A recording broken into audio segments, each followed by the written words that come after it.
ರೈತರು, ಕಾರ್ಮಿಕರು, ದೀನ ದಲಿತರ ಮೇಲೆ ನಡೆಯುತ್ತಿರುವ ಶೋಷಣೆಯ ವಿರುದ್ಧ ಧ್ವನಿಯೆಟ್ಟುವ ಮೂಲಕ ಬದಲಾವಣೆಯನ್ನು ಬಯಸಬೇಕು ಎಂದು ಸಿಪಿಐ ಪಕ್ಷದ ಜಿಲ್ಲಾ ಕಾರ್ಯದರ್ಶಿ ಎಚ್ಎಂ ಸಂತೋಷ್ ಹೇಳಿದರು.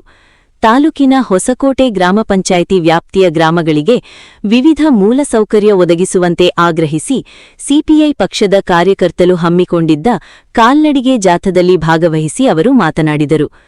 ಆಗಸ್ಟ್ 6ರಿಂದ ದೇಶಾದ್ಯಂತ ಬದಲಾವಣೆ ಘೋಷಣೆ ಅಡಿಯಲ್ಲಿ ಜಾಗೃತಿ ಜಾಥಾವನ್ನು ಹಮ್ಮಿಕೊಂಡು ಶೋಷಣೆಯ ವಿರುದ್ಧ ಹೋರಾಟ ಮಾಡಲು ಕಮ್ಯುನಿಸ್ಟ್ ಪಕ್ಷ ಸಿದ್ಧವಾಗಿದೆ.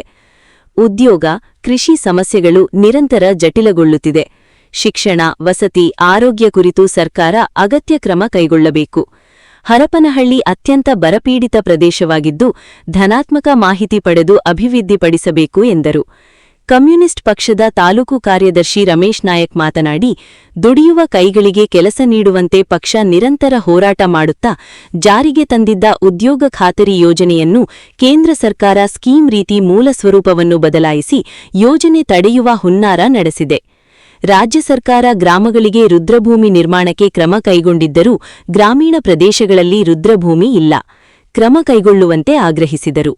ಕಿಸಾನ್ ಸಭಾದ ಜಿಲ್ಲಾಧ್ಯಕ್ಷ ಗುಡಿಹಳ್ಳಿ ಹಾಲೇಶ್ ಮಾತನಾಡಿ, ಗ್ರಾಮ ಪಂಚಾಯಿತಿ ವ್ಯಾಪ್ತಿಯಲ್ಲಿ ಕುಡಿಯುವ ನೀರು, ರಸ್ತೆ, ಸಮುದಾಯ ಭವನ, ವಸತಿ, ಆರೋಗ್ಯ, ಪಡಿತರ ವ್ಯತ್ಯಯ, ರೈತರಿಗೆ ವಿಮೆ, ರುದ್ರಭೂಮಿ ಸೇರಿದಂತೆ ಅನೇಕ ಸಮಸ್ಯೆಗಳು ತಲೆದೂರಿವೆ.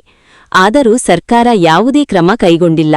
ಸ್ಥಳೀಯ ಸಮಸ್ಯೆಗಳ ಕುರಿತು ನೀಡಿರುವ ಮನವಿ ಪತ್ರವನ್ನು ಸಂಬಂಧಪಟ್ಟ ಅಧಿಕಾರಿಗಳ ಗಮನಕ್ಕೆ ತರಬೇಕು ಎಂದು ಒತ್ತಾಯಿಸಿದರು. ಸಿಪಿಐ ಪಕ್ಷದ ಹೋರಾಟಗಾರರ ಮನವಿ ಸ್ವೀಕರಿಸಿ ಮಾತನಾಡಿದ ಕಾರ್ಯನಿರ್ವಾಹಕ ಅಧಿಕಾರಿಗಳು ವೈಎಚ್ ಚಂದ್ರಶೇಖರ್ ಮಾತನಾಡಿ, ಮನವಿಯಲ್ಲಿ ಸೂಚಿಸಿರುವ ಇಲಾಖೆಗಳ ಗಮನಕ್ಕೆ ತರಲಾಗುವುದು ಎಂದ ಅವರು, ಹೊಸಕೋಟೆ ಗ್ರಾಮ ಪಂಚಾಯಿತಿ ವ್ಯಾಪ್ತಿಯ 487 ವಸತಿಹೀನರ ಮನವಿ ಸ್ವೀಕಾರಗೊಂಡಿದ್ದು ಸರ್ಕಾರದ ಗಮನಕ್ಕೆ ತರಲಾಗಿದೆ. ಈ ಸ್ವತ್ತು ತಂತ್ರಾಂಶದ ಲೋಪದೋಷ ಸರಿಪಡಿಸುವ ಕೆಲಸ ಸರ್ಕಾರದ ಮಟ್ಟದಲ್ಲಿ ನಡೆಯುತ್ತಿದೆ. 20 ದಿನದ ಒಳಗಾಗಿ ಸರಿಪಡಿಸಲಾಗುವುದು. ತಾಲೂಕಿನ 37 ಗ್ರಾಮ ಪಂಚಾಯಿತಿಗಳಲ್ಲಿ ಗ್ರಂಥಾಲಯ ವ್ಯವಸ್ಥೆ ಕಲ್ಪಿಸಲಾಗಿದೆ. 128 ರುದ್ರಭೂಮಿ ಅಭಿವೃದ್ಧಿಪಡಿಸಲಾಗಿದೆ. 9,000 ಜನರು ವಿಬಿ ರಾಮ್ಜಿ ಯೋಜನೆಯಡಿಯಲ್ಲಿ ಕೆಲಸ ಮಾಡುತ್ತಿದ್ದಾರೆ ಎಂದು ಮಾಹಿತಿ ನೀಡಿದರು. ಇದಕ್ಕೂ ಮೊದಲು ಕೆರೆಗುಡಿಹಳ್ಳಿ ಗ್ರಾಮದಲ್ಲಿ ಹೊಸಕೋಟೆ ಗ್ರಾಮ ಪಂಚಾಯಿತಿ ಚಲೋ ಜಾಥಾ ಆರಂಭಗೊಂಡು ಚಿಕ್ಕಕಬ್ಬಳಿ ಮೂಲಕ ಹೊಸಕೋಟೆ ಗ್ರಾಮ ಪಂಚಾಯಿತಿಗೆ ತಲುಪಿತು.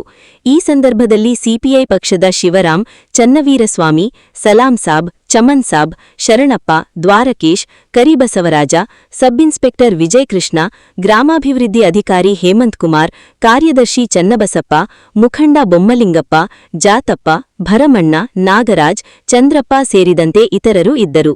ವರದಿ ಮಹೇಶ್ ಅರಸೀಕೆರೆ. ಭಾಗದ ಎಲ್ಲಾ ಸಮಸ್ಯೆಗಳ ಪರಿಹಾರಕ್ಕಾಗಿ ನಮ್ಮ ಹೋರಾಟ ನಿರಂತರವಾಗಿರುತ್ತದೆ. ಹಾಗೆ ಬಹಳ ಮುಖ್ಯವಾಗಿ ಈ ಭಾಗದೊಳಗೆ ಯಾರು ವಸತಿ ಮತ್ತು ನಿವೇಶನ ರೈತರು ಅವರ ಅರ್ಜಿಯನ್ನ ಸ್ವೀಕಾರ ಮಾಡಲಿಕ್ಕೆ ತಾಲೂಕ್ ಪಂಚಾಯಿತಿ ಅಧಿಕಾರಿಗಳು ಸೂಚನೆ ಕೊಡಬೇಕು. ಬಹಳ ಮುಖ್ಯವಾಗಿ ಅಂಬೇಡ್ಕರ್ ವಸತಿ ನಿಗಮ ಆಗಿರ್ಬೋದು, ಇನ್ನು ಬೇರೆ ಬೇರೆ ವಸತಿ ಯೋಜನೆಯ ನಿಗಮಗಳಿದ್ದಾವೆ. ಅಲ್ಲಿ ಇದನ್ನ ರಾಜೀವ್ ಗಾಂಧಿ ವಸತಿ ನಿಗಮದೊಳಗೆ ಅರ್ಜಿಯನ್ನು ಸಲ್ಲಿಸಲಿಕ್ಕೆ ಕಂಪ್ಯೂಟರ್ ಅಧಿಕಾರಿಗಳಿಗೆ ಸೂಚನೆ ಮಾಡಿ ಅಲ್ಲಿ ಅರ್ಜಿಯನ್ನ ಅಪ್ಲೋಡ್ ಮಾಡಿಸ್ಬೇಕು. ಅದು ನಿರಂತರವಾಗಿ ಎಲ್ಲಿವರೆಗೂ ಅವ್ರಿಗೆ ಮನೆ ಸಿಗಲ್ಲ ಅಲ್ಲಿವರೆಗೂ ಹೆಸರಿರ್ಬೇಕು.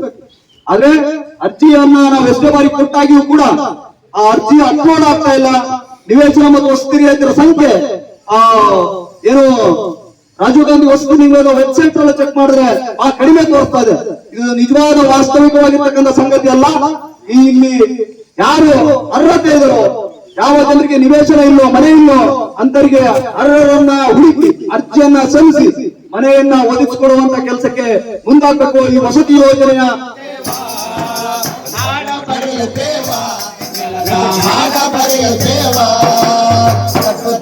ನಾವು ಕಟ್ಟೆ ಕಟ್ಟುತ್ತೇವಾ, ಒಡೆದ ಮನಸ್ಸುಗಳ ಕಣ್ಣ ಕನಸುಗಳ ಕಟ್ಟೆ ಕಟ್ಟುತ್ತೇವಾ, ನಾವು ಮನಸ ಕಟ್ಟುತ್ತೇವಾ, ನಾವು ಕನಸ ಕಟ್ಟುತ್ತೇವಾ. ಜಾತಿ ಇಲ್ಲದ ಪ್ರೀತಿ ಇಲ್ಲದ ನಾಡ ಕಟ್ಟುತ್ತೇವಾ, ಜಾತಿ ಇಲ್ಲದ ಪ್ರೀತಿ ಇಲ್ಲದ ನಾಡ ಕಟ್ಟುತ್ತೇವಾ, ಜಾತಿ ಇಲ್ಲದ ಪ್ರೀತಿ ಇಲ್ಲದ ನಾಡ ಕಟ್ಟುತ್ತೇವಾ, ಜಾತಿ ಇಲ್ಲದ ಪ್ರೀತಿ ಇಲ್ಲದ ನಾಡ ಕಟ್ಟುತ್ತೇವಾ. ಹೋರಾಟ ಮಾಡಂತ ವ್ಯಕ್ತಿಗಳಿದಾವೆ.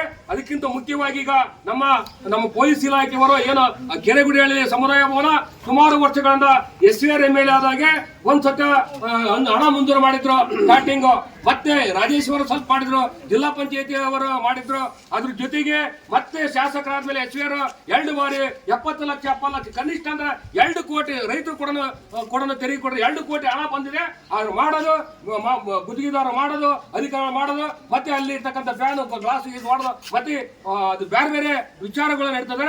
ದಯಮಾಡಿ ಕಾರ್ಯನಿರ್ವಹಣಾಧಿಕಾರಿ ನಿಮ್ಮ ಬರ್ತದೆ, ನಿಮ್ಮ ಕೆಳ ಬರ್ತಕ್ಕಂಥ ಅಧಿಕಾರಿಗಳು ನೋಡಿ, ಪೊಲೀಸ್ ಇಲಾಖೆಯವರು ಹೇಳಿದ್ರೆ ಫೋನ್ ಎತ್ತಲ್ಲ. ಒಬ್ಬ ಇಂಜಿನಿಯರ್, ಲ್ಯಾಂಡ್ ರೆವಿನ್ಯೂ ಇಂಜಿನಿಯರ್, ಅವರಿಗೆ ಹೇಳ್ತೇವೆ, ನಾವು ಆಗಲೇ ಫೋನ್ ಮಾಡಿ ಹೇಳಿದ್ವಿ. ಅವರು ಬರಕ್ ಹೇಳಿದ್ರು, ಆದ್ರೆ ಏನು ಕೆಲಸ ನಿಮಿತ್ತ ಹೇಳಿದ್ರೆ ಇವ್ರಿಗೆ ಪತ್ರ ಬರ್ದು, ಇಲ್ಲಾಂದ್ರೆ ಅವರು ಶೀಘ್ರದಲ್ಲಿ ಅವರು ಪ್ರಾರಂಭ ಮಾಡಿದ್ರೆ ಸಮುದಾಯ ಭವನ ಪ್ರಾರಂಭ ಮಾಡಿಲ್ಲ ಅಂದ್ರೆ ನಾವು ಸಮುದಾಯ ಭವನ ಹತ್ರನೇ ಹೋರಾಟ ಮಾಡ್ತೇವೆ. ಕರೆಸ್ಕೊಳ್ಳೋದು ಗೊತ್ತಿದೆ. ಮತ್ತೆ ಇಲ್ಲಿರ್ತಕ್ಕಂಥ ಸ್ಥಳೀಯ ಸಮಸ್ಯೆಗಳು ಗ್ರಾಮ ಪಂಚಾಯತಿ ಇದೆ. ನಮಗೆ ಮೊದಲಾಗಿ ಏನು ಭೋವಿ ಕಾಲೋನಿಯಲ್ಲಿ ಇರ್ತಕ್ಕಂಥ ಹಕ್ಕುಪತ್ರ ವಿತರಣೆ ಆಗಬೇಕು, ಮತ್ತೆ ನ್ಯಾಯಾಲಯದಲ್ಲಿ ವಿಲೇವಾರಿ ಅದನ್ನ ರದ್ದುಪಡಿಸಿ ಆಗಬೇಕು, ಸಮುದಾಯ ಭವನ ಆಗಬೇಕು, ಮತ್ತೆ ಅದಕ್ಕಿಂತ ಮುಂಚಿತವಾಗಿ ರುದ್ರಭೂಮಿ ಆಗಬೇಕು. ಇಲ್ಲಿರ್ತಕ್ಕಂಥ ಎಲ್ಲ ಆಗಿರ್ತಕ್ಕಂಥ ಸರ್ಕಾರ ಮಾಡುವಂತವೆಲ್ಲ ದೊಡ್ಡ ಮಟ್ಟದಲ್ಲ, ಇದು ಆಲ್ರೆಡಿ ನೀವು ಮಾಡ್ತಕ್ಕಂಥವು ಕೂಡಲೇ ಮಾಡಬೇಕು. ಮಾಡ್ಲಿಲ್ಲ ಅಂದ್ರೆ ಪಂಚಾಯತಿ ಮಟ್ಟದ ಈಗ ಮತವನ್ನ ನಾವು ಬಹಿಷ್ಕಾರ ಮಾಡ್ತೀವಿ. ಸಂಬಂಧಪಟ್ಟ ಏನು ಶಾಸಕರು ಯಾರಂದ್ರೆ ಅವ್ರಿಗೆ ಬಹಿಷ್ಕರಿಸ್ತೀವಿ.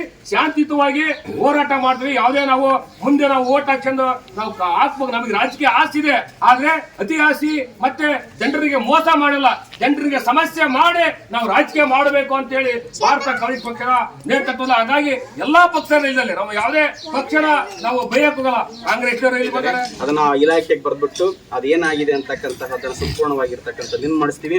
ಮತ್ತೆ ಸಾಮಾಜಿಕ ಭದ್ರತೆ ಇದು ತಹಸೀಲ್ದಾರ್ ಆಫೀಸಿಗೆ ಬರುತ್ತೆ, ಅವ್ರಿಗೆ ಕೂಡ ನಾನು ಫೋನ್ ಮಾಡಿ ಮಾತಾಡಿದ್ದೀನಿ. ಅವ್ರಿಗೆ ಬರ್ತಕ್ಕಂಥ ಅರ್ಜಿಗಳನ್ನ ಅವ್ರ ಕಡೆಗೆ ಮುಟ್ಟಿಸ್ತೀವಿ ಅಂತಕ್ಕಂತಹದನ್ನ ತಿಳಿಸ್ತಾ, ಈಗ ಗ್ರಾಮ ಪಂಚಾಯಿತಿಯ ಸುಧಾರಣೆಗೆ ಮತ್ತೆ ಗ್ರಾಮ ಪಂಚಾಯಿತಿ ಅಭಿವೃದ್ಧಿ ಮಾಡಲೇಬೇಕಾಗಿರ್ತಕ್ಕಂಥ ಪರಿಸ್ಥಿತಿಯಲ್ಲಿ ನಾವು ಕಂದಾಯ ವಸೂಲಾತಿಯಲ್ಲಿನೇ 1 ವರ್ಷಗಳ ಕಾಲ ಪಂಚಾಯಿತಿಯನ್ನ ಅಭಿವೃದ್ಧಿ ಪಡಿಸಿದೀವಿ.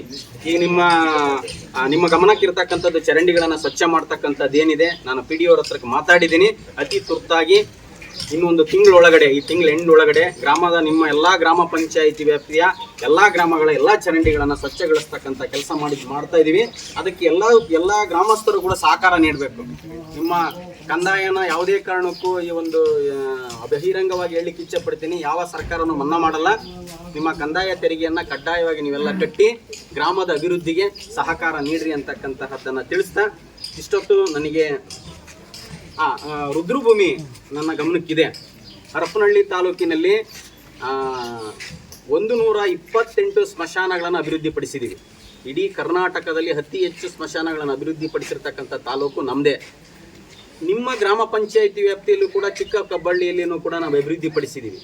ಕೆರೆಗುಡಿಹಳ್ಳಿಯಲ್ಲಿ ಯಾಕೆ ಆಗ್ತಾ ಇಲ್ಲ ಅಂದರೆ, ಅವ್ರು ಕೊಟ್ಟಿರ್ತಕ್ಕಂಥ ಸರ್ಕಾರ ಮಂಜೂರು ಮಾಡಿರ್ತಕ್ಕಂತಹ ಜಾಗದಲ್ಲಿ ಹಸ್ತಕ್ಷೇಪವಿದೆ, ಅದು ಸರಿ ಇಲ್ಲ, ಬದಲಾವಣೆ ಮಾಡಿಕೊಡ್ರಿ ಅಂತಕ್ಕಂತಹದ್ದು ನಿಮ್ಮೆಲ್ಲ ಸಾರ್ವಜನಿಕರ ಅಭಿಪ್ರಾಯ. ಅದು ನನ್ನ ಗಮನಕ್ಕಿದೆ, ಮಾನ್ಯ ತಹಸೀಲ್ದಾರ್ ಸರ್ ಗಮನಕ್ಕಿದೆ.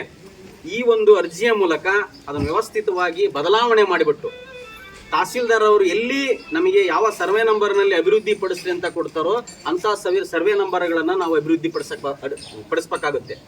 ಅವರು ಗುರುತಿಸಿರ್ತಕ್ಕಂತಹ ಜಾಗದಲ್ಲಿಯೇ ನಾವು ಸ್ಮಶಾನಗಳನ್ನು ಅಭಿವೃದ್ಧಿ ಪಡಿಸಬೇಕಾಗುತ್ತೆ. ಅದನ್ನು ಹೊರತುಪಡಿಸಿ ಬೇರೆ ಜಾಗದಲ್ಲಿ ಮಾಡ್ಲಿಕ್ಕೆ ಅವಕಾಶ ಇಲ್ಲ. ನೀವು ಕೇಳ್ತಕ್ಕಂಥ ಜಾಗದಲ್ಲಿ ಅಭಿವೃದ್ಧಿ ಪಡಿಸಲಿಕ್ಕೆ ಆಗ್ತಾ ಇಲ್ಲ. ಯಾಕಂದ್ರೆ